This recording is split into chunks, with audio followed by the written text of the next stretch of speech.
오늘 말씀의 제목은 성숙한 제자다, 이런 말씀의 제목으로 은혜를 나눌까 합니다. 세상을 살다 보면 멘토와 멘티가 있습니다.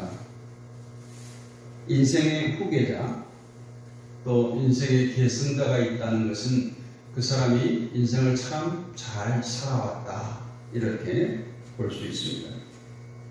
자식이 되었든 또 제자가 되었든 또 가업이나 기업을 물려받는 후계자가 되었든 누군가에게 선한 영향력을 흘려보낼 수 있다면 그는 잘 살아왔다, 이렇게 저는 생각합니다.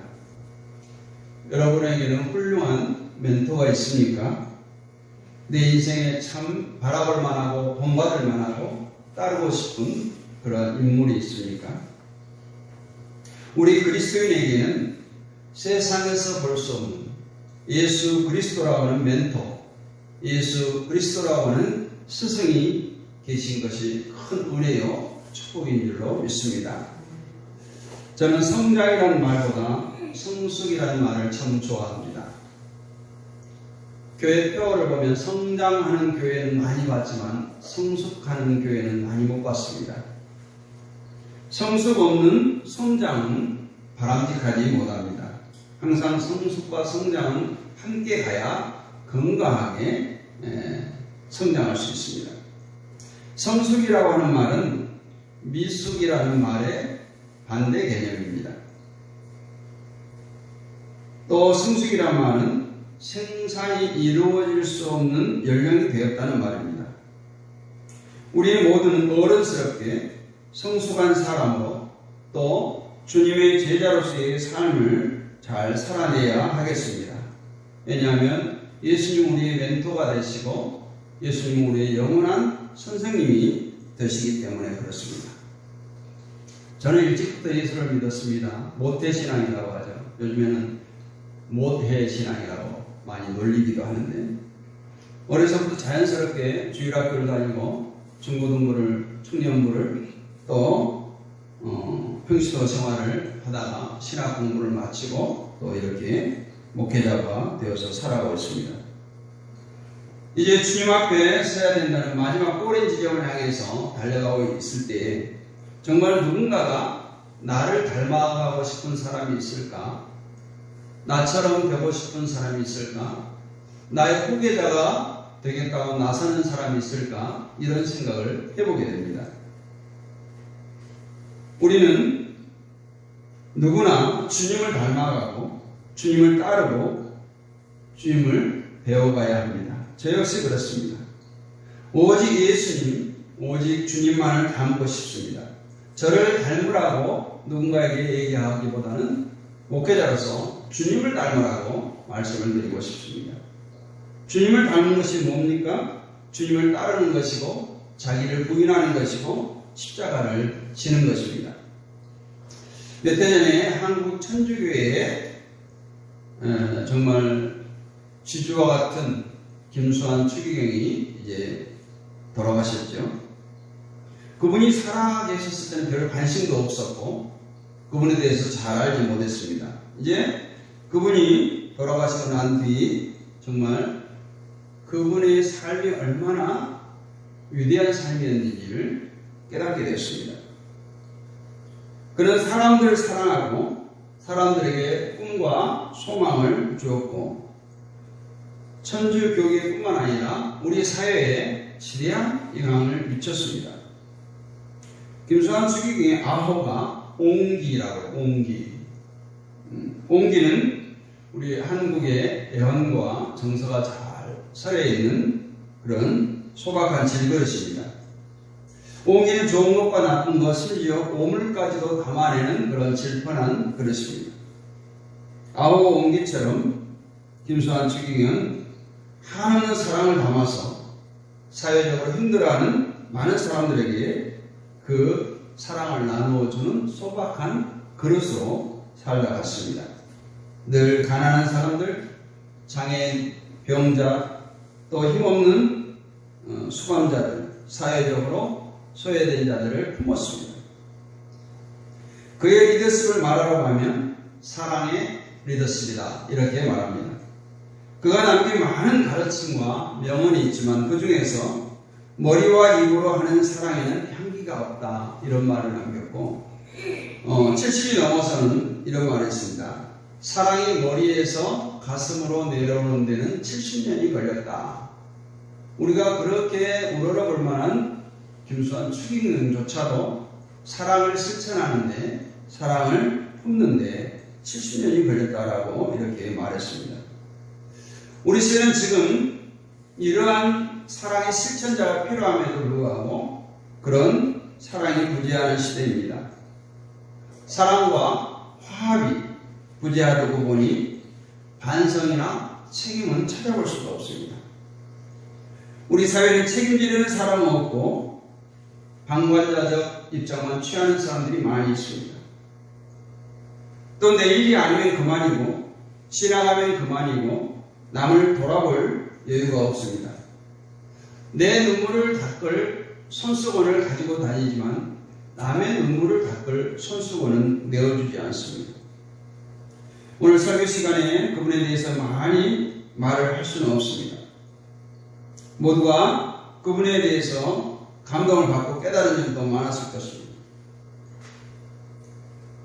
우리도 작은 일에 걸려 넘어지지 않는 사람, 내 것을 내 것이라고 고집하지 않고 베풀 수 있는 넉넉한 사람, 오른손이 하는 것을 왼손이 모르게 하는 그 주님의 말씀처럼 자기 것을 흔쾌히 내어놓고도 다 잊어버리는 그런 사람이 되었으면 좋겠습니다. 여러분, 소원은 무엇입니까? 우리 그리스도인들이 좋은 대답은 이럴 것입니다. 돈 버는 일에 관심 없어요. 세상 일에 출세하는 데 관심 없어요. 저는 예수님 잘 믿는 게 소원입니다. 멋있죠?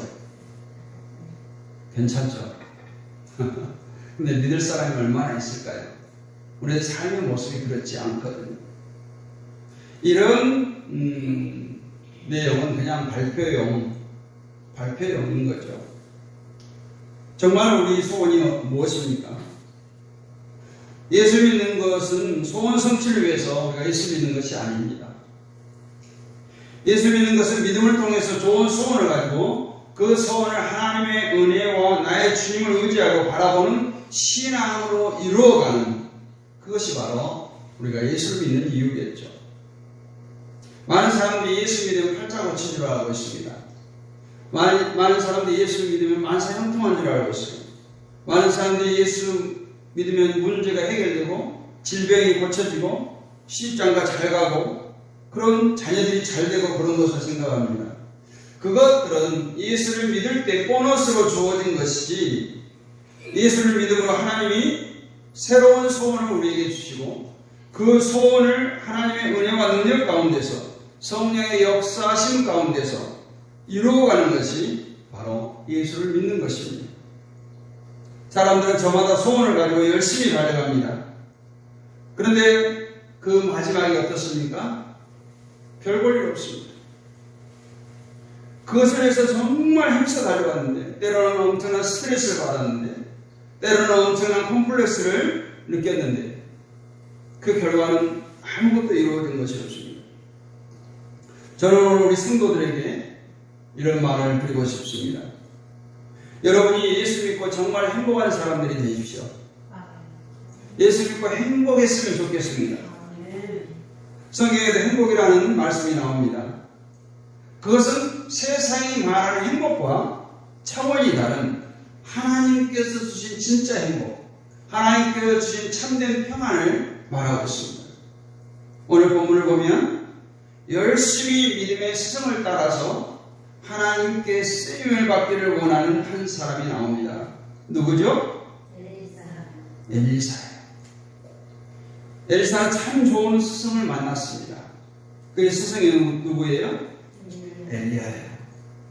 오늘 본문을 보면 스승인 엘리야와 제자 엘리사가 나오고 계속해서 그들의 대화가 나옵니다.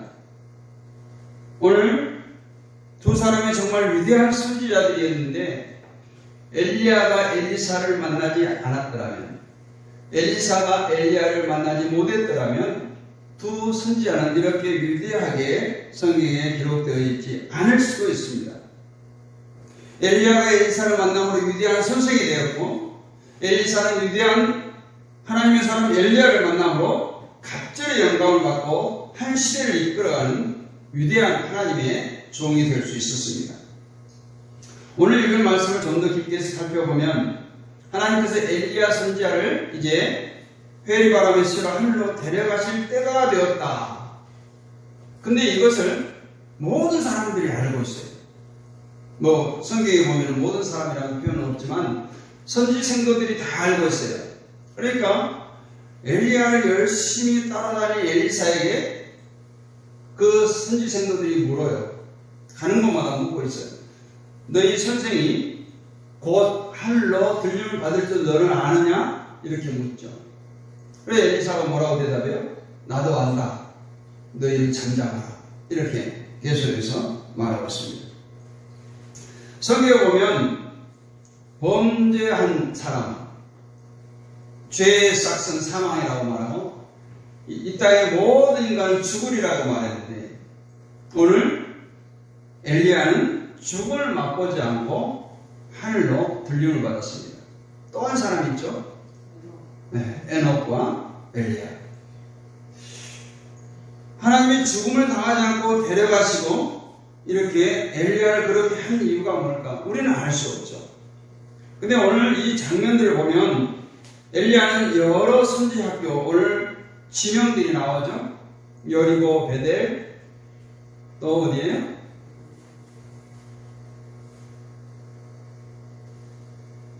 요단. 이렇게 계속 달리면서 보면 가는 곳마다 수많은 제자들이 있었던 것을 알 수가 있어요. 엘리야는 엘리사를 데리고 길갈이라는 곳에 갔습니다. 이제 곧 하나님의 부르심을 받을 것이라는 계시를 받은 곳이에요. 두 사람이 길갈을 떠나서 길을 가다가 엘리야가 엘리사에게 말합니다. 너는 여기 머물러 여호와께서 머물라. 계속해서 머물라 이렇게 말합니다. 그때마다 엘리사는 뭐라고 말해요?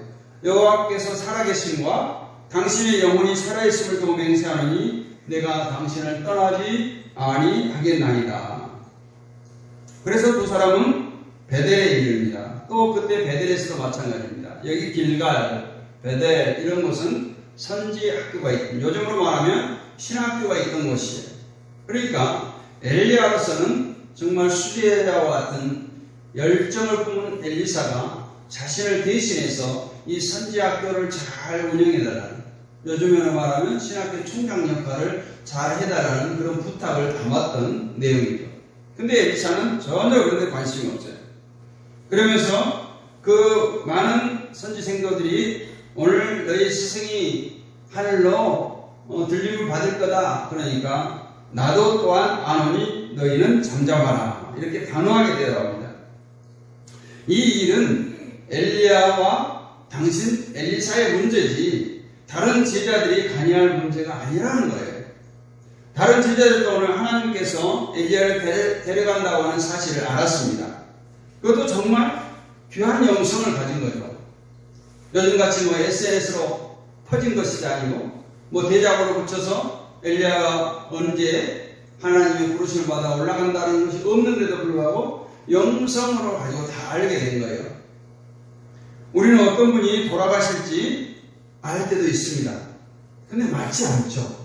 어떤 사람은 위태한 가운데서도 일주일에 넘기겠다, 일주일에 더 버티겠다 하는데 그날 돌아가신 분도 있고 곧 숨도 올 것 같은데 일주일에 한 달, 때로는 몇 년을 사는 경우도 있습니다. 이렇듯 우리가 사람이 언제 죽을지 알 수가 없어요.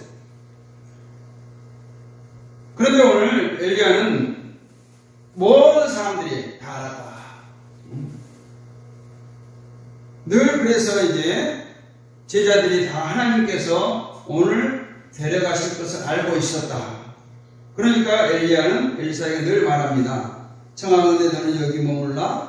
여호와께서 나를 여리고로 보내시니 또 거기 베델에 머물기를 간청한 거예요.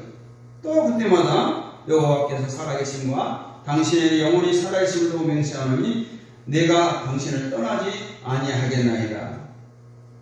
베델에는 선지 생도들이 많이 있었어요. 그런데 그들은 엘리야가 오늘 하나님 앞에 간다는 사실도 알고 있었습니다.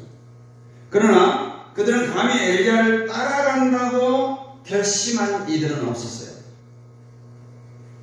그런데 엘리사는 베델에 머물라는 말씀에도 순종하지 않고 끝까지 스승인 엘리야를 붙듭니다. 여리고에 온 엘리야는 다시 선지학교 신도들에게 권면하고 가르친 후에 일어나 길을 가려고 합니다. 엘리야가 또 말해요. 너는 여기 머물라. 아닙니다. 나는 당신을 따라 끝까지 함께 하겠습니다. 이제 두 사람이 요단강가에 섰습니다. 이때 여리고에 있던 선지 생도들 50명이 멀리 서서 두 사람을 이렇게 지켜보는 거예요. 두 선지자가 요단가에 섰는데 엘리야가 그 겉옷을 벗어가지고 둘둘 말아서 요단강 물을 칠 때 강물이 갈라지고 두 선지자가 마른 땅처럼 건너갑니다. 이런 광경을 멀리서 바라보는 제자들이 그들도 엘리야가 오늘 하나님의 부르심을 받아서 간다고 아마도 그들의 마음은 잘 가시라고 전송하는 마음으로 왔던 것 같습니다. 그들도 대단한 영성을 가진 사람들이요. 당시로서는 아주 훌륭한 사람들이면 틀림없습니다. 그러나 그들은 엘리사의 열정에 미치지 못했습니다. 요단강을 건너온 엘리야는 이제 자기를 끝까지 따라오는 제자 엘리사에게 말합니다. 나를 내게서 데려감을 당하기 전에 내가 내게 어떻게 할지를 구하라. 정말 엘리야로 보면 엘리사가 뭐예요? 철거머리 같은 거예요. 뭔가 너가 원하는 게 있어서 지금 이러지 않느냐. 그러니까 내 소원을 들어주겠다는 투로 아마 그렇게 얘기했던 것 같습니다. 기다렸다는 듯이 엘리사가 이렇게 말합니다. 당신의 성령이 하시는 역사가 갑절이나 내게 있게 하소서. 갑절이나 내게 있게 하소서. 그러니까 스승을 능가하는 성령의 능력을 지금 사모했던 거예요. 엘리야가 볼 때 그런 일은 자기가 할 수 없는 일이에요. 참으로 어려운 일이에요. 그것은 하나님만 하실 수 있는 일이라는 것을 잘 알았어요. 엘리야는 순간 하나님의 크신 뜻을 깨달았습니다. 내가 어려운 일을 구하는도다. 그러나 나를 내게서 데려가신 것을 내가 보면 그 일이 내게 이루어지려니와 그렇지 아니하면 이루어지지 아니하리라. 그 말은 무슨 말이에요? 내 원대로 될 것이다 하는 거예요. 끝까지 나를 놓지 않고 따라온 내 원대로 될 것이라는 거예요. 엘리야는 마지막 순간까지 자신을 붙들고 따라온 엘리사의 마음을 무슨 소원이 있다는 것을 잘 알고 있었고 무엇이라도 주고 싶었을 겁니다. 또 선지자가 대화를 나누며 길을 갈 때에 갑자기 이제 하늘에서 불소리와 불말들이 내려오더니 두 사람을 갈라놓고 엘리야를 이끌어 불소리에 앉히더니 회오리바람으로 하늘로 올라갔습니다. 세상에 이런 놀라운 일이 어디 있겠어요? 머리로 아는 것과 실제 눈앞에 엄청난 이 광경이 펼쳐진 건 또 다른 사건입니다. 두 사람이 함께 길을 가는데 두 사람을 갈라놓고 불말이 이끄는 불수레가 내려오고 회오리바람이 불면서 엘리야가 하늘로 올라가는 거예요. 인간의 언어로는 어떻게 설명할 수가 없어요. 이때 다급해진 것은 누구예요? 엘리사예요. 이제 땅 위에 남은 엘리사입니다. 그는 엘리야의 갑절의 능력을 받으려 열정으로 길갈에서 베델로, 베델에서 여리고로, 여리고에서 요단으로 계속해서 따라오는데 지금 엘리야 신자가 갑자기 사라진 거예요. 눈앞에서. 그 순간 엘리사는 소리 높여 부르짖습니다. 내 아버지요, 내 아버지요. 이스라엘 병거와 그 마병이요. 그리고 엘리야를 태운 불수레가 보이지 않을 때까지 하늘을 우러러보고 있었습니다.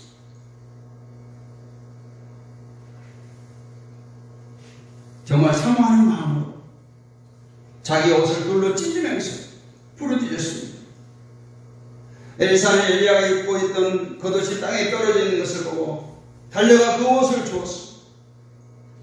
그리고 엘리사는 요단 언덕에 서서 요단강을 건너오는데 조금 전에 엘리야가 옷을 말아서 요단을 쳤던 것처럼 그 옷 조각으로 치면서 마른 땅으로 다시 건너오게 됩니다. 그 물을 치면서 말합니다. 엘리야의 하나님 여호와는 어디 계십니까? 그도 물을 이리저리 칠 때 물이 갈라지고 엘리사는 마른 땅으로 건너왔습니다. 두 선지자가 오늘 한 일을 우리 사람으로서는 감히 상상할 수 없는 일들입니다. 저는 오늘 엘리사의 열정을 보면서 감동을 받습니다. 어쩌면 스승인 엘리야 선지자에게 순종할 수도 있을 법한데 이는 철거머리처럼 엘리야 선지자를 쫓아다니며 왜 갑절에 영역을 요구하였는지 생각해 봤습니다.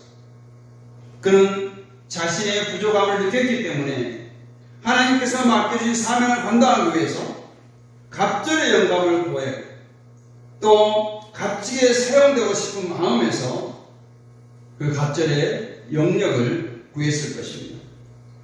그리고 그 시대는 악해져가는 시대에 정말 그 시대를 변화시키고 하나님의 일을 하려는 그 열정, 그 마음에서 갑절의 영역을 구했을 것입니다. 갑절의 영감은 영적인 사명을 감당하겠다는 유산으로 봐야 됩니다. 그 영역에 있는 후계자가 되고 싶었습니다.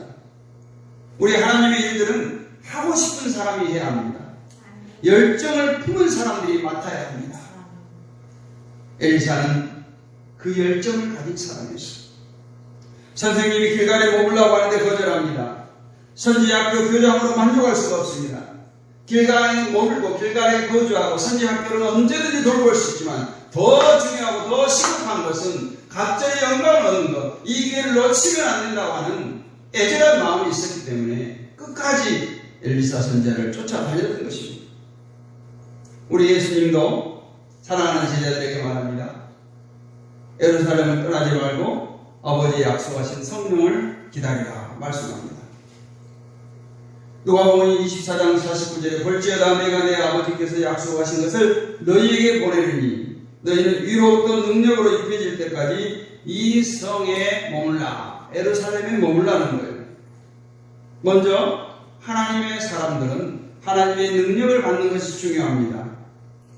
특히 하나님께서 맡기는 사명, 사역. 오늘 선지학교를 돌보는 것은 그 후에도 얼마든지 할 수 있었어요. 그러기 위해서는 엘리사 선지자보다 더 나은 갑절의 영감이 필요했던 것입니다. 우리는 이러한 엘리사의 열정을 본받기를 원합니다. 사도바울은 로마서 12장 11절에서 이렇게 말합니다. 부지런하여 게으르지 말고 열심을 품고 주를 섬기라 이렇게 말씀합니다. 열심을 품으라는 거예요. 열심이 뭐예요? 끓는 마음, 불타는 마음, 타오르는 마음을 말합니다. 여러분 물이 몇 도에서 끓죠? 몇 도에서 끓어요? 100도에서 끓습니다. 70도 되면 김이 나기 시작하죠. 90도 돼도 김 납니다. 근데 그 김은 어디에서 나는 거예요? 물 표면에서 나는 거예요. 꼭 물 한 개처럼 이렇게 흐릿흐릿하게. 근데 100도가 되면 김이 어디서 나요? 물 속에서 기포가 생겨서 보글보글 끓면서 나는 거예요. 99도가 아무리 유지해도 끓지 않습니다. 마지막 1도. 하나님께서 우리에게 열심을 요구하는 것이 뭐예요? 100이에요, 100. 99까지 아무리 힘쓰고 있어도 그 나머지 1, 하나님께서 원하는 것 하나, 그것을 하지 않으면 오늘 엘리사와 같은 영감을 우리가 얻을 수가 없다. 믿습니까? 근데 성경에 보면 그 엘리야의 하나님이 나의 하나님입니다. 근데 또 성경에 보면 뭐라고 써요? 엘리야도 우리와 성전이 같은 사람이로되 그가 비가 오지 않기를 간절히 기도한 지 3년 6개월 동안 비가 오지 아니하고 야고보서 5장 17절에 말씀하죠. 엘리야도 성전이 우리가 그 말은 무슨 말이에요? 우리도 죽지 않고 하나님께 들림 받을 수 있다. 똑같다는 거예요. 엘리야가 특별히 하나님께서 따로 창조한 그런 사람이 아닌 거예요. 똑같은 사람이라는 거예요. 중요한 것은 이 세상의 위대한 이유는 엘리사와 같은 열정을 가진 사람들의 몫이라는 거예요. 열정이라고 하는 것은 욕심, 야심이 아닙니다. 천국을 사모하는 마음이고 하나님께 쓰임받겠다고자 하는 순수한 마음입니다. 열정이 없는 사람은 천국을 소유할 수가 없어요. 마태복음 11장 12절에 우리가 잘 아는 말씀이죠. 세례 요한의 때부터 지금까지 천국은 침노를 당하나니 침노하는 자는 빼앗느니라.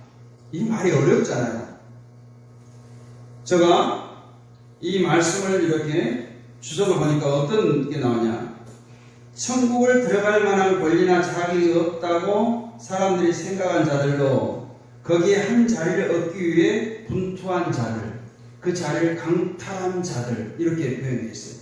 그러니까 우리가 천국에 가서 저 사람 왜 천국에 와 있지? 이런 사람들이 온다는 거예요. 그들은 천국을 위해서 정말 나머지 한 자리를 빼앗는 마음으로 힘썼다는 거예요. 그걸 침노하는 자라는 거예요. 예수님도 산상보훈에서 심령이 가난한 자는 복이 있나니 천국이 저에게 것이며 하십니다. 심령이 가난하다. 푸니마예요. 영, 하나님의 영, 성령에 대해서 배고파한다는 겁니다. 이 말은 심령이 가난하다 이 표현은 사람이 사흘 굶었을 때 느끼는 배고픔을 말해요. 사흘 굶고 났을 때 느끼는 배고픔. 그것이 심령이 가난한 자라는 거예요. 우리 앞에 어떠한 장애물이 있다고 해도 주님을 따라가는데 방해받지 말아야 됩니다.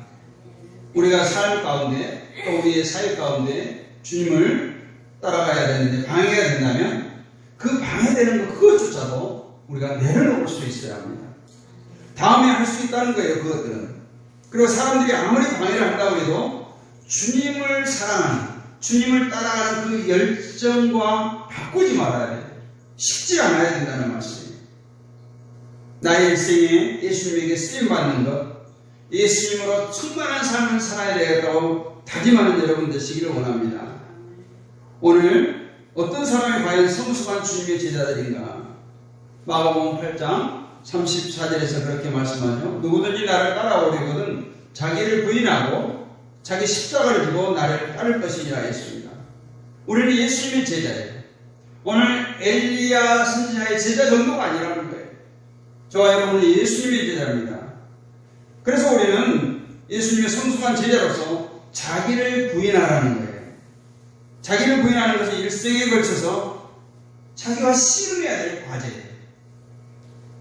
우리 인간은 태어날 때부터 교만한 존재로 태어납니다. 나만 하는 사람들이에요. 나도 그 중에 한 사람이에요. 나라고 하는 자아가 살아서 꿈틀거리는 것 때문에 날마다 싸워서 이겨야 되는 것입니다. 갈라디아 2장 20절 말씀, 내가 그리스도와 함께 십자가에 못 박혔나니 그런즉 이제는 내가 사는 것이 아니요 오직 내 안에 그리스도께서 사시는 것이라. 이제 내가 육체 가운데 사는 것은 나를 사랑하사 나를 위하여 자기 몸을 버리신 하나님의 아들을 믿는 믿음 안에서 사는 것이니라. 여러분 안에 예수님이 계십니까? 여러분 안에 예수님이 계세요? 내 안에 예수께서 사신다고 고백하고 인정해야 합니다. 그럴 때 십자가를 질 수 있어요. 자기를 부인하는 것. 또 성숙한 제자는 자기 십자가를 지는 자입니다. 우리 시대는 고난을 회피하는 시대예요. 고난을 싫어하는 시대입니다. 고난의 십자가를 지는 사람들이 없습니다. 고난이라는 단어 자체도 싫어합니다. 그런데 어떻게 십자가를 생각하고 십자가를 지려는 사람이 있겠습니까? 그런데 아주 중요한 것은 이 고난의 십자가를 지지 않으면 부활의 영광도 주어지지 않는다는 거예요. No cross, no crown. 십자가 없이 멸류관이 없다라는 겁니다. 우리 하나님은 이 고난이라고 하는 그릇에 축복과 은혜를 담아주십니다. 우리 모두 오늘 엘리사처럼 열정적인 예수 그리스도의 제자가 되기를 원합니다.